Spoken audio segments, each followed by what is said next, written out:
texto nos diz bem assim: Jesus saiu dali e foi para a sua cidade, acompanhado dos seus discípulos. Quando chegou o sábado, começou a ensinar na sinagoga. E muitos dos que o ouviam ficavam admirados. De onde vêm estas coisas? Perguntavam eles. Que sabedoria é esta que lhe foi dada? E estes milagres que ele faz? Não é este o carpinteiro, filho de Maria, irmão de Tiago, José, Judas e Simão? Não estão aqui conosco as suas irmãs? E ficavam escandalizados por causa dele. Repita isso: escandalizados, decepcionados por causa dele. Jesus lhes disse: só em sua própria terra, entre os seus parentes e em sua própria casa, é que um profeta não tem honra. E não pôde fazer ali nenhum milagre, exceto impor as mãos sobre alguns doentes e curá-los. E ficou admirado com a incredulidade deles. Amém? Vou repetir. Verso 4. Jesus lhes disse, só em sua própria terra, repita isso, irmãos, só em sua própria terra, entre seus parentes e em sua própria casa, é que um profeta não tem honra. E não pôde fazer ali nenhum milagre. Feche os teus olhos. Peça para o Senhor falar com você. Pai, essa palavra hoje pela manhã falou de uma forma muito profunda conosco. E eu sei que não é diferente o que o Senhor pretende fazer aqui à noite. E já está fazendo neste lugar. Eu peço que cada coração esteja aberto e receptivo à Tua palavra. E que vidas sejam alcançadas pelo poder da Tua palavra. Pai, ministra aos nossos corações. Fala aos nossos corações da forma que o Senhor deseja, da forma que o Senhor quer. Nós estamos aqui para Te adorar, para Te glorificar, para de fato entender o que o Senhor quer, o que o Senhor está fazendo e quer que nós façamos parte disso. Dirige-nos, Pai, por intermédio da Tua palavra. Dá-nos o pão nosso desse dia. Nós assim oramos, em nome de Jesus. Amém e amém, Senhor. Amém, gente? O tema da mensagem hoje é a geografia da honra. Você pode repetir isso? A geografia mais forte. Quem jantou aqui? Ninguém, né? Mas fala aí, você pode mais, irmão. Sei que você não jantou, mas o almoço foi caprichado. Vai lá. A geografia da honra. Ótimo. Nós estamos há algumas semanas em uma série onde eu já falei sobre a geografia da conversão. Quem se lembra dessa mensagem? Só isso? Ok. Falamos sobre a geografia da visão. Quem se lembra dessa mensagem? Melhorou. E domingo passado falamos sobre a geografia da adoração. Quem se lembra dessa mensagem? Olha, melhorou ainda mais. Bom saber que eu preciso pregar todo mês a mesma coisa. Bom saber. Então, na geografia da conversão, de forma muito resumida e sucinta, eu destaquei que quando você se converte a Deus, quando eu me converto a Deus, quando nós experimentamos a experiência da conversão, existe um reposicionamento geográfico na nossa relação com Deus. Existe um reposicionamento da nossa vida em um sentido espiritual muito poderoso. Antes da nossa conversão, nós estávamos mortos em nossos pecados. Antes da nossa conversão, nós estávamos em uma geografia de trevas. Mas quando nós, em Cristo Jesus, nos convertemos, o próprio Jesus que disse a Tomé: eu sou o caminho, eu sou a verdade e a vida, e ninguém vem ao Pai senão por mim, Ele vem, nos pega das trevas e nos traz para a sua maravilhosa luz. Quem já viveu essa experiência? Então sai da geografia de trevas e vem para uma geografia de luz. Estava separado de Deus, mas agora em Cristo eu sou reconciliado com Deus. Em Cristo eu volto para o Pai. Fala isso: em Cristo eu volto para o Pai. O próprio Jesus disse: eu sou o caminho, a verdade e a vida, e ninguém vem ao Pai senão por mim. Então você voltou para o Pai, um reposicionamento geográfico na sua espiritualidade em Deus. Só que quando você volta para o Pai, este não é um fim último. Quando você volta para o Pai te devolve para o corpo de Cristo, que é a sua igreja. Repita isso: o Pai me devolve para o corpo de Cristo, que é a sua igreja, onde tenho muitos irmãos. Olha para o seu lado aí, da direita, da esquerda, e veja quantos irmãos bonitos você tem. É assim ou não é? Então, quando você se converte, além de você voltar para uma relação muito íntima com Deus, com o Pai, você ganha um lugar para pertencer como filho. Você volta para um lugar para ser família como filho. Você volta para um lugar que Jesus chama de igreja. Então repita isso: é importante crer, mas também pertencer. Hoje em dia tem muita gente que diz crer, mas não pertence a igreja alguma, a família alguma. Isso é um engano, porque não existe vida com Deus sem o princípio uns aos outros. Uma vez que você volta para o Pai te devolve para a própria igreja, para o próprio corpo de Cristo, para que oremos uns pelos outros, amemos uns aos outros, perdoemos uns aos outros, honremos uns aos outros, encorajemos uns aos outros, concordemos com uns com os outros. É assim ou não é? Então não existe vida com Deus, não existe intimidade com Deus, se você não vive uns aos outros na família de Deus, no corpo de Cristo. E o próprio Deus, na revelação de sua própria palavra, diz que aquele que afirma conhecer a Deus, amar a Deus, mas odeia o seu irmão, ele é o quê? Ele é o quê? E quem é o pai da mentira?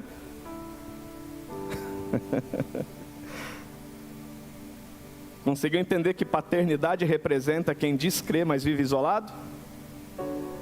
Quem consegue pegar isso?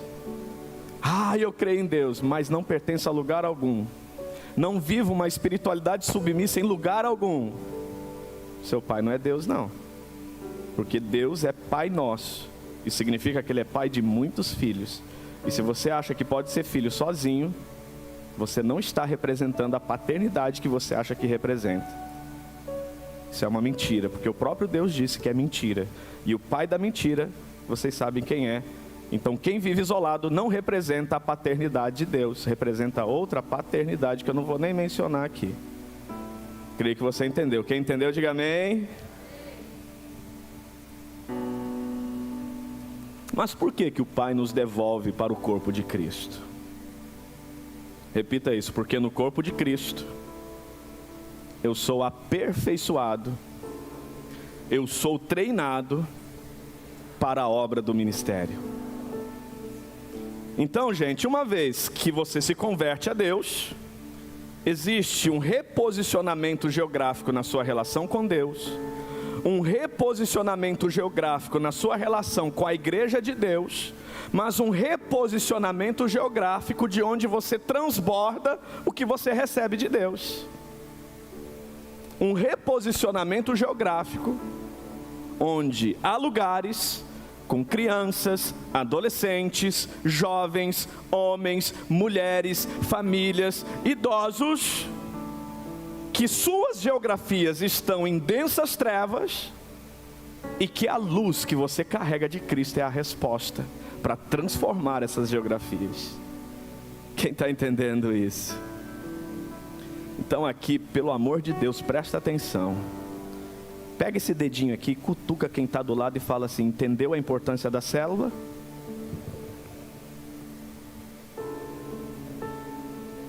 Entendeu, irmão? Pergunta aí, qual é o nome da sua célula? Pergunta para quem está do seu lado, escuta, qual é o nome da sua célula?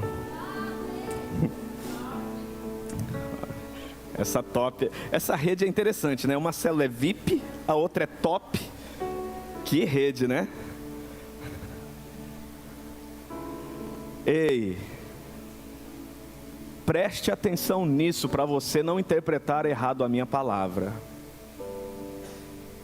Só entende a importância da célula quem experimentou a conversão no nível mais profundo. Se converteu dos falsos deuses ao Deus verdadeiro, em Cristo Jesus voltou para o Pai. Se converteu do seu egoísmo para o senhorio de Cristo, reconhecendo que agora Ele é o Rei, Ele é o Senhor, e é Ele quem dirige a minha vida. E nesse lugar eu deixo de ser egocêntrico e passo a ter uma vida cristocêntrica. É onde você entende o que Jesus ensinou na oração do Pai Nosso: vem o teu reino. Toda vez que você disse vem o teu reino, você estava dizendo: vem reinar sobre mim, vem ser o rei da minha vida, vem dirigir a minha vida, vem governar a minha vida, vem conduzir a minha vida.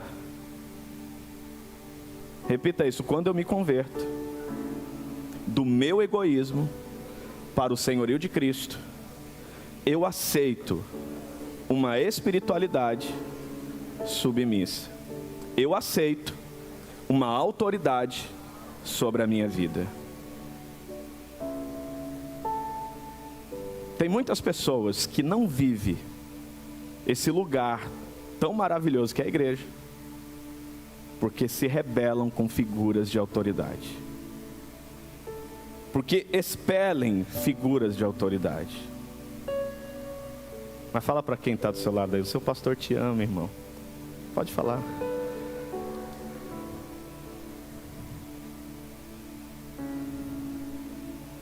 Quem está entendendo isso, gente? E aí, uma vez que eu me converti dos falsos deuses ao Deus verdadeiro, uma vez que eu me converti do meu orgulho, do meu egoísmo para o senhorio de Cristo, e quebranto o meu coração, vivo um batismo de humildade, agora eu vou para o nível mais profundo de uma conversão, que é quando eu me converto à causa de Cristo. Repita isso: me converto à causa de Cristo. E aí, quando isso acontece, todas as geografias que você está porque você representa a causa de Cristo. Porque você existe para honrar e fazer acontecer a causa de Cristo. E eu pergunto para você: o que é importante para Jesus é importante para você? O que queima no coração de Jesus queima no seu coração? O que Jesus é apaixonado, você também é apaixonado. Aí então você entende que se você se converte à causa de Cristo, a causa de Cristo não se resume a essa geografia. É gostoso pregar aqui. É gostoso cantar, tocar aqui. É gostoso estar junto com todos vocês aqui. E é extremamente importante. Faz parte de uma das geografias em que nós devemos estar para a nossa edificação, para o nosso aperfeiçoamento, para vivermos uns aos outros. Mas quem se converteu à causa de Cristo entende que não é aqui em que você se move na causa dele. Repita isso: a causa de Cristo são geografias em trevas que esperam pela luz que eu carrego de Jesus Cristo. E aí, quando uma casa abre a porta para receber uma célula, é mais uma geografia em que, pela causa de Cristo, nós vamos deixar a nossa luz brilhar, para que outras pessoas sejam salvas em Cristo nosso Senhor Jesus. Quem entendeu isso, diga amém. Quem quer viver esse tipo de conversão, aplauda bem forte o nome do Senhor Jesus.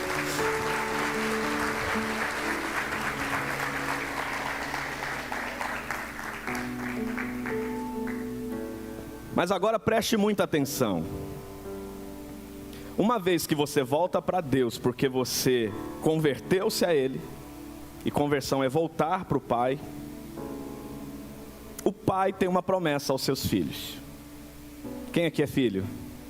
Então repita isso: os filhos têm promessas, e essas promessas têm visão.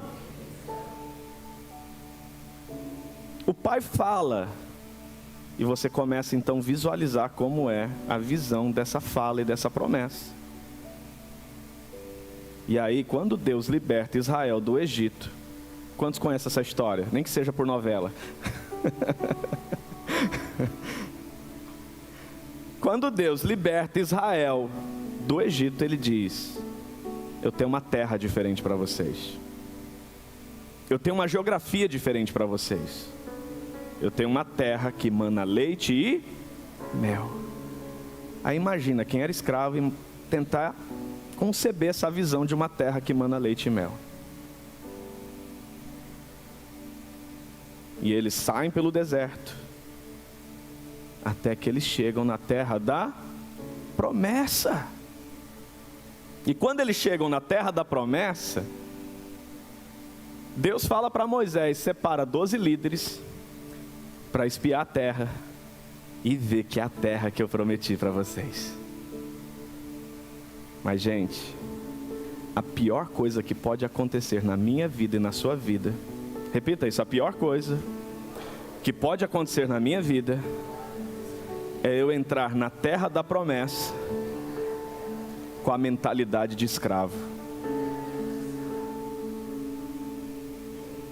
Quantas vezes você já esteve na geografia da promessa, na terra da promessa, mas a mentalidade de escravo cegou você de ver as promessas de Deus, de ver os recursos de Deus, de ver a bondade de Deus, de ver o cumprimento das coisas que Deus sempre falou para você que ia fazer.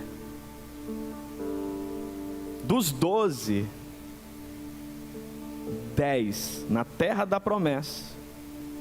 Nossa, que fruta linda, gostosa. Nossa, que terra fértil. Nossa, que lugar maravilhoso. Nossa, que coisa maravilhosa. É a terra, é do jeitinho que Deus falou. E os outros dois, Josué e Caleb, também concordando: é a terra. É a terra. É a terra que Ele falou que ia nos dar. Mas sabe o que acontece?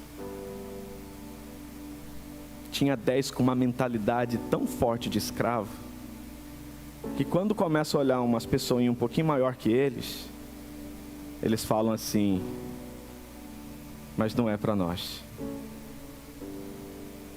porque nós nunca venceremos esses gigantes. Eles vão de novo nos subjugar pegar nossos filhos, nossas esposas como espojos e voltaremos a ser escravos.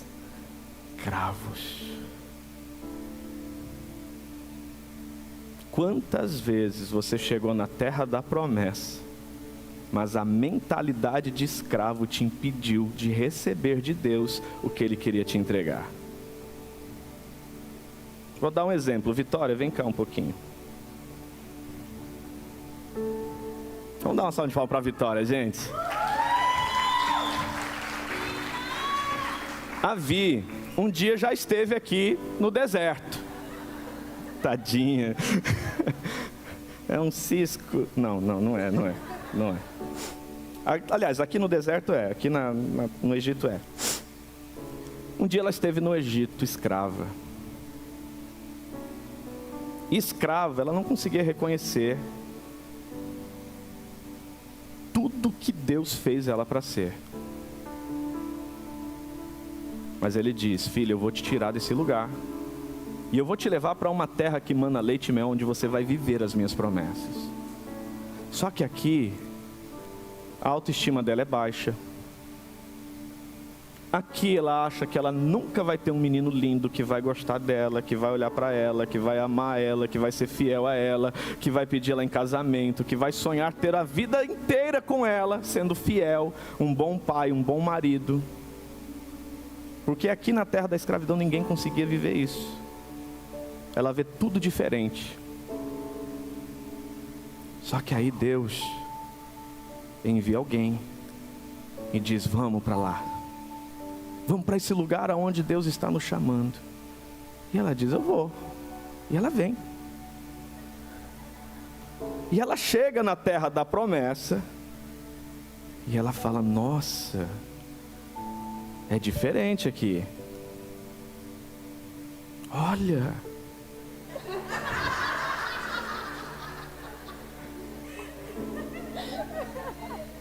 Ele existe. Ela já está falando, é uma miragem. Por quê? Está na terra da promessa, mas com a mentalidade do deserto. Aí, eu já tenho outro ponto, anota aí. Escravo na terra da promessa vê a resposta de Deus como miragem. Pega isso, você viu o que você acabou de entregar aqui? E é por isso que você não toma posse. Porque na hora de você exercer fé, você acha que é só uma miragem. Você vai se frustrar. Você vai querer beber naquela fonte, você vai chegar lá e vai ver que é terra, é areia. E aí ela olha e fala: nossa, é do jeitinho que Deus falou. Mas tem tantas outras meninas aqui, tão mais bonitas. Lá em cima também, ó, tem uma safra nova chegando aí que está chegando com tudo. Ai, não é para mim. Quem está entendendo isso, gente? E aí aqui, ela pode estar se habilitando a ser uma pessoa frustrada, decepcionada e rebelde na geografia da promessa, onde a visão de Deus era para se cumprir na vida dela. E já já você vai entender a pior coisa que acontece quando você chega nesse lugar com essa mentalidade. Você vai entender a palavra que eu li hoje. Eu quero que você fique muito atento. Ela se desabilita a usufruir daquilo que Deus quer entregar a ela. Mas por quê? Está na terra errada? Está na geografia errada? Sim ou não? Não. Mas a mentalidade está certa ou está errada? Está errada. Porque chegou na terra da promessa, fica aqui, mas não largou o passado. Chegou na terra da promessa, mas não se livrou das dores da época de escrava, das frustrações de escravidão. daquilo que desejou e achou que nunca seria real e que nunca seria acessível. Quem está entendendo que talvez já era para você estar prosperando na sua vida e você não está prosperando, porque a sua mentalidade é que você, ainda que esteja na terra da promessa, você se vê como um escravo. Quem está pegando isso?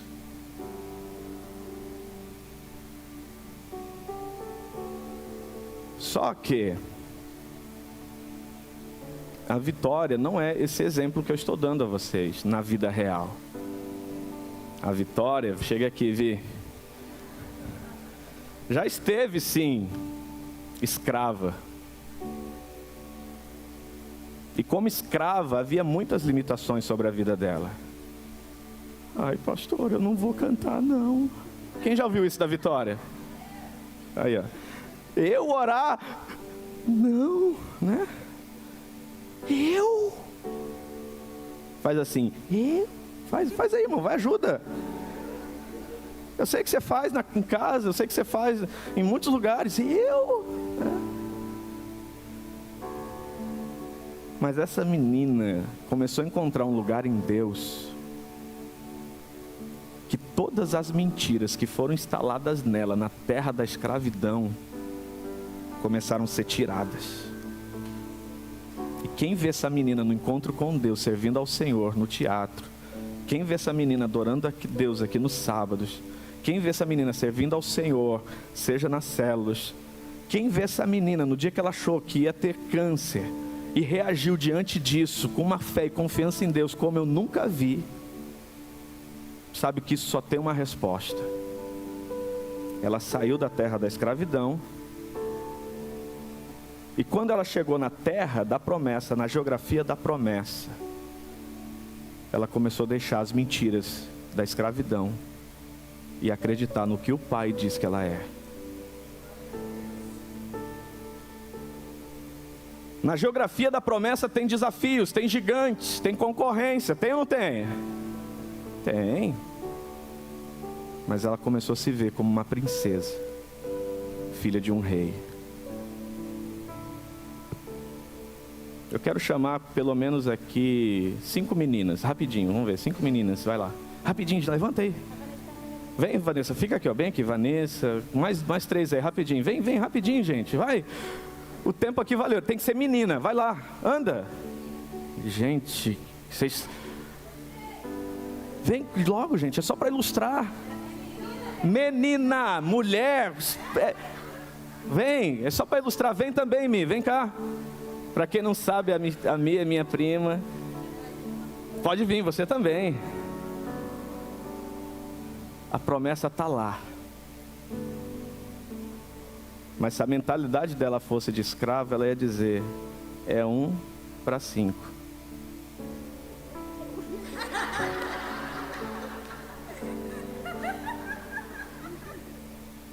Mas sabe o que é interessante? Virem para lá, meninas. Quando você chega na geografia da promessa, com a clareza da visão que você tem para você, você é um imã das promessas de Deus. E aí sabe o que acontece? Fica de pé, Dudu.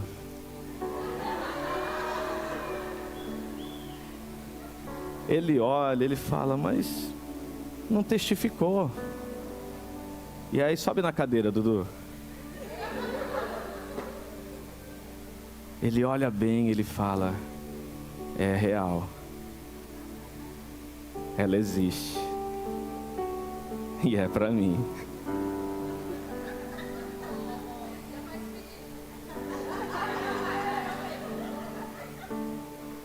E aí sabe o que acontece? Ela só está aqui dizendo, Deus, eu te louvo. Porque eu sei que se o Senhor agradar do meu coração e eu não tiver medo dos desafios, o Senhor vai me dar por herança aquilo que eu sou e mereço como sua filha.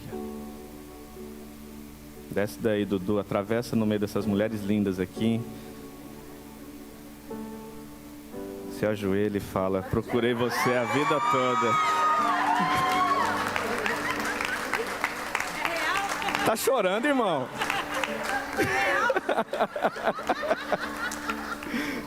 Gente, obrigado, viu? Quem entendeu isso, gente? Foi no improviso, mas acho que deu para entender. Quando os 12 líderes chegaram na terra que mana leite e mel, 10 deles olharam assim e disseram: nós nunca vamos vencer esses gigantes e nunca vamos tomar posse dessa terra.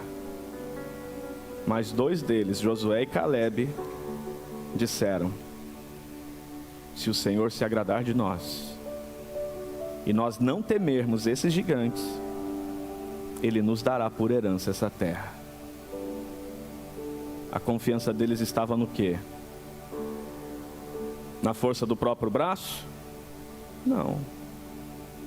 Na palavra de quem prometeu. Quem entendeu isso?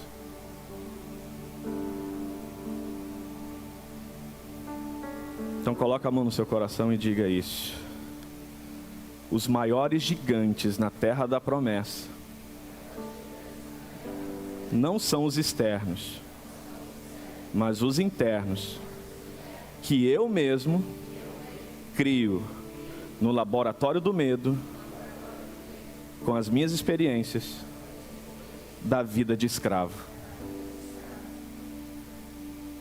Quem entendeu isso? Os maiores gigantes que está impedindo você de viver a vida que você nasceu para viver, é você que cria.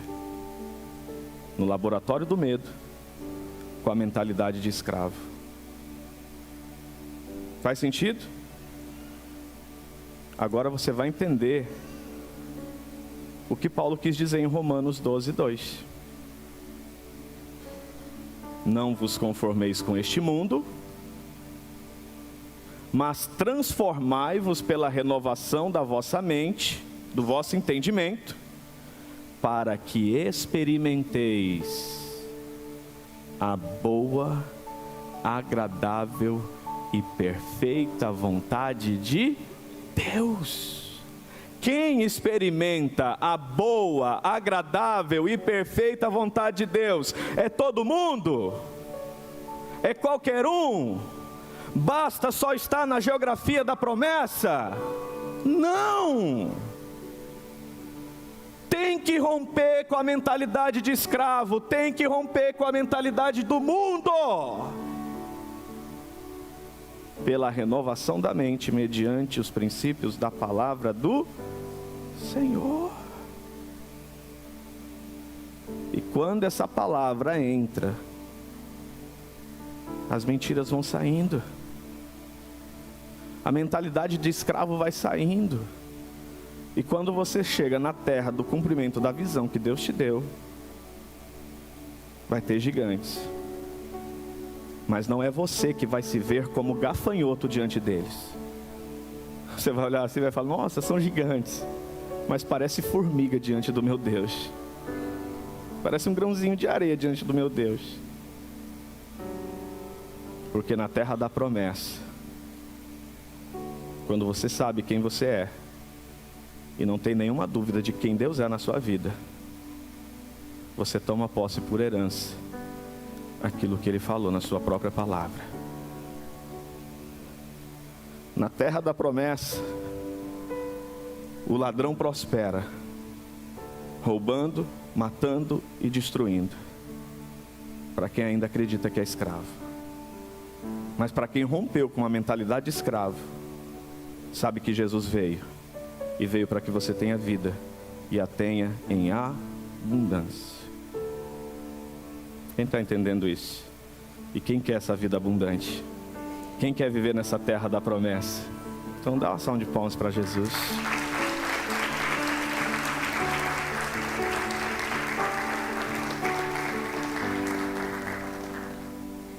E aí, gente, por que geografia da adoração? Porque não faz sentido você estar na terra da promessa, se alegrar com as bênçãos de Deus e se esquecer do Deus das bênçãos. Tem gente que chega até essa fase aqui e diz: cheguei! e toma posse sim das bênçãos do Senhor. Só que daqui a pouco, ele troca o Deus das bênçãos pelas bênçãos de Deus. E se perde na terra da promessa. E isso aconteceu pelos séculos e séculos. Mas aí, Jesus diz, o Pai está procurando. Quem que ele está procurando?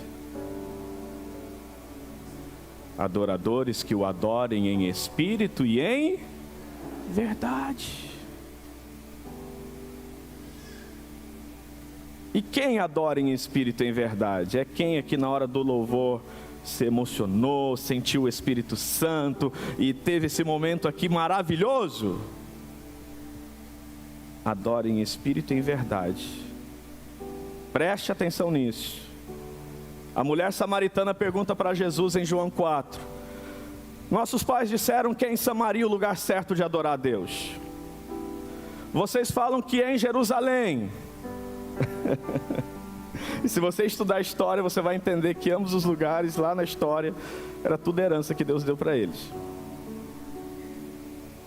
Onde é o lugar certo? E aí Jesus diz agora, vocês precisam entender, que não é nem Samaria e não é nem em Jerusalém. Ufa! Tem gente que achava que só ia adorar a Deus o dia que conseguisse chegar em Israel, né? Não estou dizendo para você não ir lá, mas eu estou dizendo que o Pai não procura adoração. O Pai procura adoradores que o adorem em espírito e em verdade. Porque os adoradores que o Pai procura não são definidos pelo lugar onde eles estão. Os adoradores que o Pai procura são os filhos, em que, independente dos lugares, revelam a imagem e semelhança que são de Deus. E onde esses filhos chegam, quem conhece esses filhos, conhece o Pai. Onde esses filhos chegam, geografias são transformadas, as trevas são dissipadas. E sabe o que é interessante? Sabe qual é o dia que mais chega adoração no céu? É o dia que você é revelado lá no mundo, diante da criação de Deus, como um filho, como uma filha, feita à imagem e semelhança de Deus. Romanos capítulo 8 diz que toda a criação de Deus, repita isso, toda a criação, mais forte, toda a criação aguarda com grande expectativa a manifestação, a revelação dos filhos de Deus. Quando você, na sua casa, é um filho de Deus, quando você, no seu casamento, é um filho de Deus, quando você, na sua relação com seus filhos ou seus pais, é um filho de Deus, quando você, no seu trabalho, é um filho de Deus, quando você, na sua empresa, é um filho de Deus, quando você, na sua faculdade, é um filho de Deus, quando você, na escola, é um filho de Deus, quando você, independente dos lugares, não omite quem você é nele, o Pai te acha como um adorador.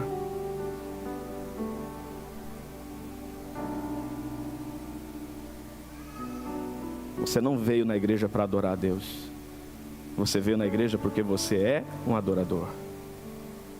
Você não vai na célula para adorar a Deus. Você vai na célula porque você é um adorador. Você brilha como um filho em qualquer lugar. E quem conhece você, conhece Jesus. Quem chega em você, chega em Jesus. Porque você agora sabe quem você é. E por que eu fiz questão de recapitular tudo isso? Porque você pode colocar tudo isso a perder. Repita isso. Eu posso colocar tudo isso a perder se na geografia da promessa, falo ou não falo? Não vou falar não. Deixa eu ver que horas são.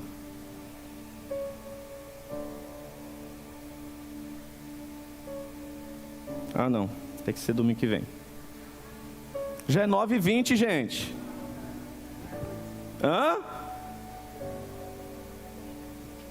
Falo ou não falo? Vou falar.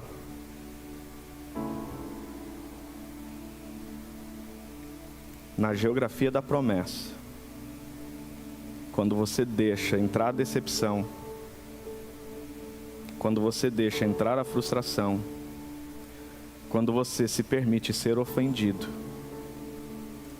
você instala a desonra em você.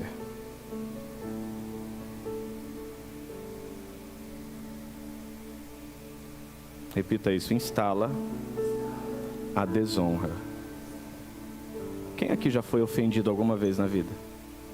Se não levantar a mão, você está mentindo, viu? E eu sei. Quem já teve pelo menos uma decepção uma vez na vida? Quem já se frustrou pelo menos alguma vez na vida? Lá na galeria, alguém? Você que está online, coloca aí no chat. Eu já me frustrei, já me decepcionei, já fui ofendido. Se você não cuidar, na geografia da promessa,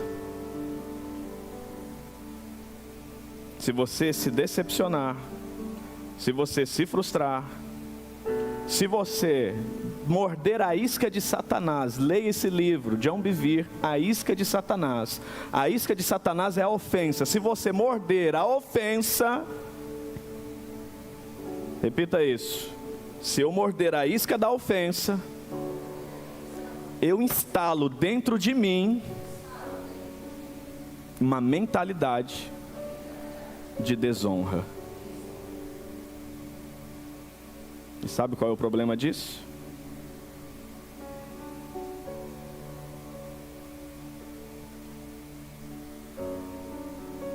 Não vou falar.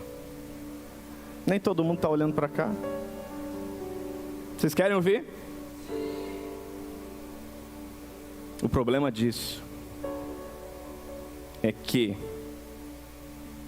a unção que eu honro é a unção que eu prospero. A unção que eu honro é nessa unção que eu prospero. Jesus estava na terra dele, ensinando como ninguém ensinou até então. Jesus estava na igreja dele, pregando como ele nunca pregou até então.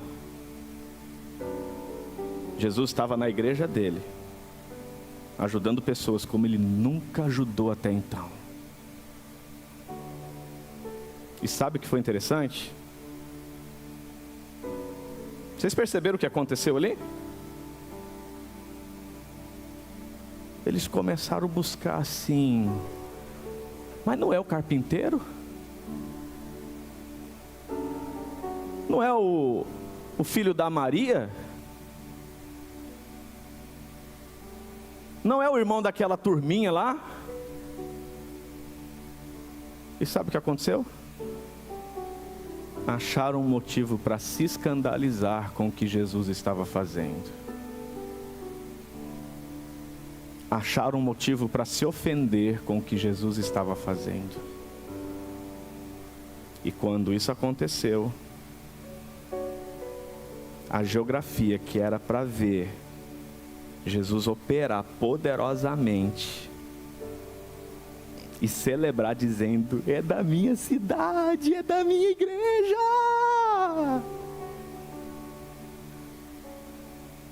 Eles instalaram na geografia que era para ser uma geografia de honra, uma geografia de desonra. Pelo amor de Deus, me diz se você entendeu isso. Quem está entendendo isso? E sabe o que aconteceu? Olha só, preste atenção. Verso de número 3. Não é este o carpinteiro, filho de Maria, irmão de Tiago, José, Judas e Simão? Não estão aqui conosco as suas irmãs? E ficavam escandalizados por causa dele. Coloca o texto ali, filho ou filha. Escandalizados por causa dele. E aí veja o que Jesus disse. E Jesus lhes disse: só em sua própria terra, entre os seus parentes, em sua própria casa, é que um profeta não tem honra.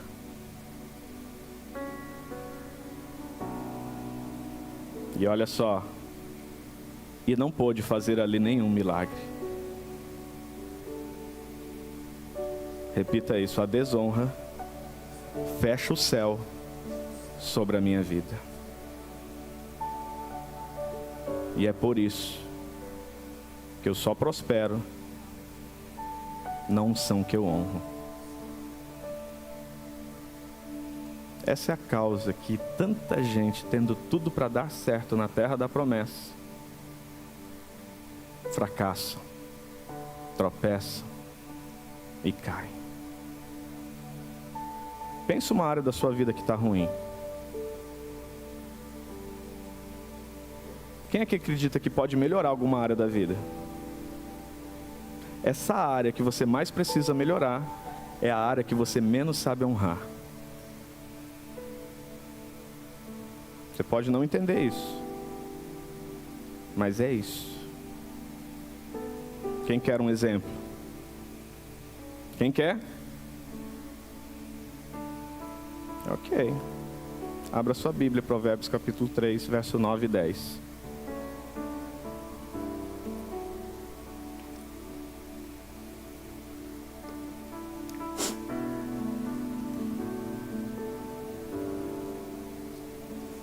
Capítulo 3, o verso 9 e 10. Olha que interessante.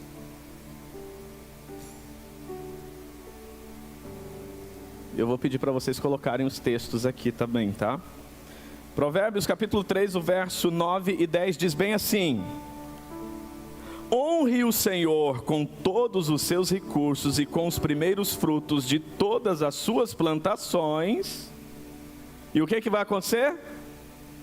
E os seus celeiros ficarão plenamente cheios, e os seus barris transbordarão de vinho. Repita isso: isto é uma metáfora de prosperidade. Repita isso: os meus celeiros serão cheios quando eu honrar ao Senhor, dando a Ele o primeiro lugar de todo fruto que eu colho. E aí, sabe o que é isso na prática? Olha que interessante, no mesmo capítulo, verso 16.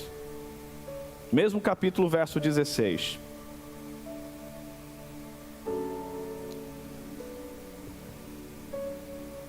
Vocês estão comigo aí em cima? Tem alguém comigo? Coloca o texto aqui, por favor. Provérbios capítulo 3, o verso 16. Na mão direita a sabedoria lhe garante vida longa. Quem aqui quer viver um pouquinho mais? Toda vez que você instala desonra na sua vida, você antecipa a sua morte. Você pode não entender isso agora, mas é isso. Quando você honra a Deus, na mão direita Ele te dá sabedoria, para que você tenha vida longa. Repita isso: vida longa. Mas olha que interessante, na mão esquerda. E na mão esquerda, riquezas e honra. Pega a sua mão direita e a mão esquerda. E agora imagina, na mão direita você toda a sabedoria para viver uma vida longa. E na mão esquerda, toda a riqueza e honra que Deus quer entregar. Mas Ele entrega isso para todos?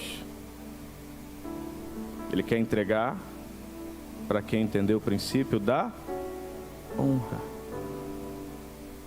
Então repita isso. A unção que eu honro, é nela que eu prospero.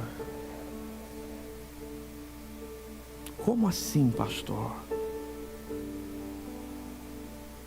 Quem aqui já viu alguém da família tendo sucesso? Quem já viu um conhecido tendo sucesso?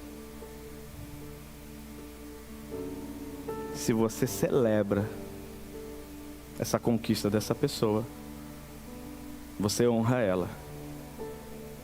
E você atrai para a sua vida o que você está honrando na vida dela. Mas se você olha assim e fala, tá roubando. Aí tem.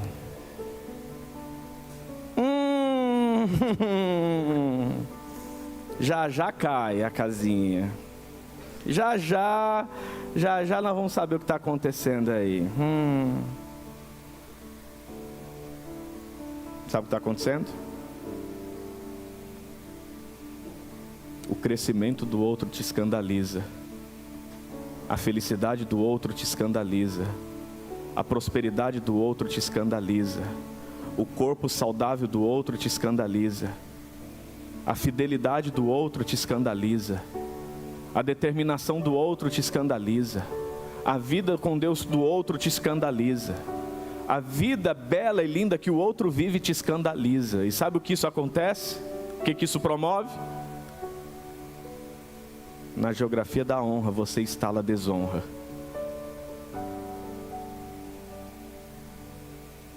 Agora você sabe o porquê tal coisa está do jeito que está. Quem está entendendo isso, gente? Você consegue entender isso? Mais um exemplo para concluir. Não vai dar para falar tudo hoje, talvez eu conclua no próximo domingo. Abra sua Bíblia em Efésios capítulo 6.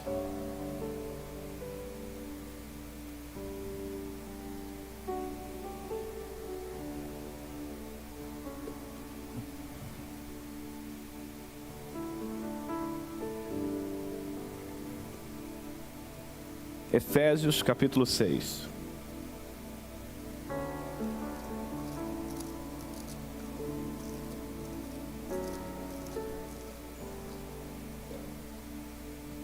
E veja o que diz o verso de número 1 ao 3.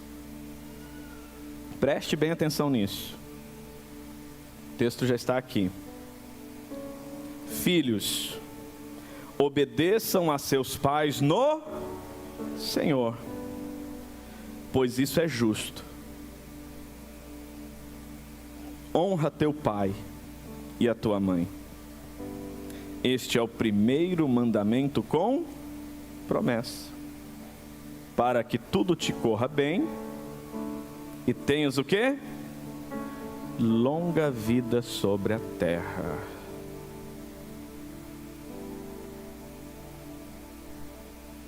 As pessoas que mais abreviam suas vidas são pessoas escandalizadas, decepcionadas, frustradas, ofendidas com a sua paternidade. As pessoas mais adoecidas na terra são as pessoas que se escandalizaram com a sua paternidade, que se ofenderam com a sua paternidade, que se feriram com a sua paternidade, que se machucaram com a sua paternidade. E por quê, pastor? Vocês querem saber? Sim ou não? Porque onde a ofensa chega, onde a decepção chega, onde a frustração chega, se instala a desonra. Quem está entendendo isso? E uma vez que se instala a desonra, se instala um estado de não perdão. Uma vez que instala a desonra, se instala um estado de insatisfação. Toda vez que se instala a desonra, se instala a ingratidão. E eu sei, isso não começou agora. Para sua paternidade ter ferido você, você não tem ideia do quanto seu pai e a sua mãe foi ferido também. Repita isso: pessoas feridas ferem. E eu pergunto, você vai deixar isso passar para os seus filhos, para os seus netos, para os seus bisnetos? Na geografia da promessa, na geografia da visão, no lugar que é para você viver uma vida bela em Deus, você instalar a desonra e bloquear as promessas de Deus sobre a sua vida?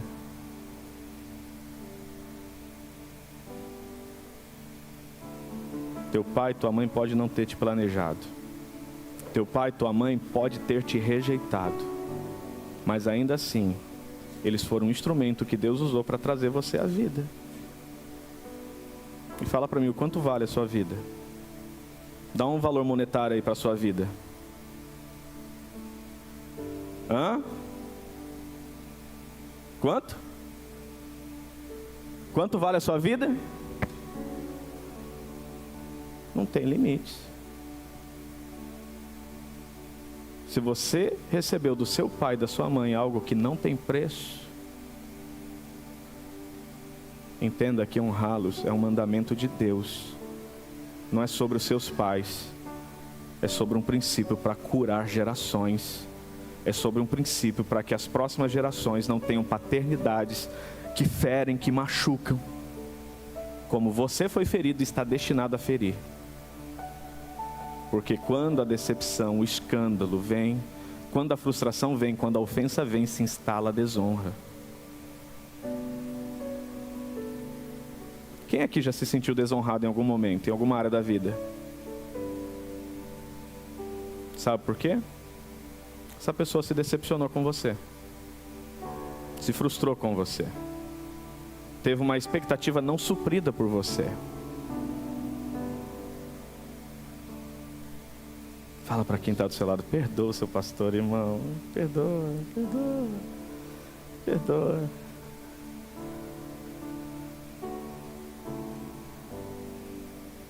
Um líder só desonra o seu pastor porque um dia ele se frustrou, e uma vez que a decepção vem, se instala a desonra, e você não consegue mais honrar. Só que quem perde não é a autoridade que não recebe a tua honra, é você que abrevia a sua vida, é você que estanca a sabedoria que Deus quer colocar na mão direita, é você que estanca a honra e a riqueza que Deus quer colocar na mão esquerda. É você que deixa de ter vida longa. Faz sentido isso, gente? Eu poderia dar aqui pelo menos uns 10 exemplos do quanto que, uma vez instalada a desonra, você não acessa mais nada em Deus. Por quê? Repita isso: a honra é uma chave de acesso. Por que que justamente a cidade de Jesus foi a cidade que menos recebeu milagres? Por que que a cidade de Jesus foi a cidade que menos viu o poder dele se manifestar? Por quê, gente? Porque o profeta não foi honrado dentro da sua própria cidade, dentro da sua própria terra, dentro da sua própria geografia, dentro da sua própria casa. É isso ou não é? Era para eles estar dizendo: olha, quem diria que o carpinteiro que estava aqui conosco era o próprio Deus que se fez homem, se esvaziou de toda a sua glória, de todo o seu poder, de toda a sua autoridade, estava aqui, era meu vizinho. Que honra, que alegria, que coisa poderosa.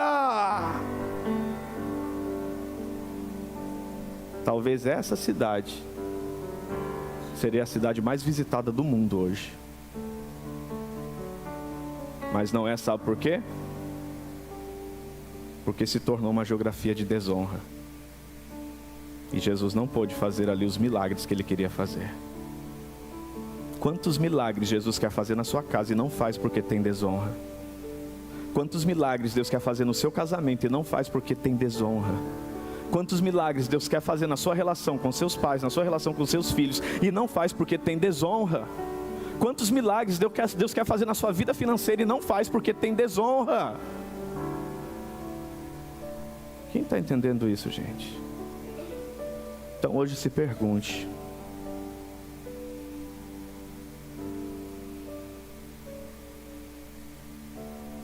será que não instalou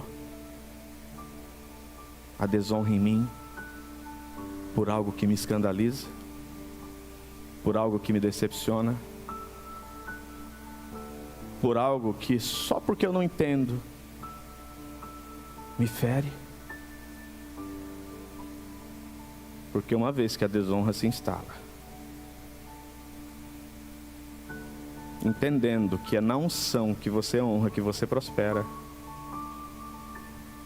o céu se fecha sobre você.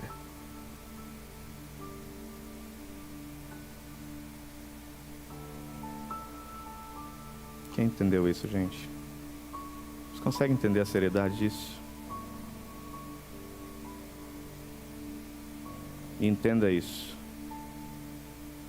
Não é sobre a honra que você quer receber. Vivemos dias em que as pessoas estão à procura de honra, querem ser honrados.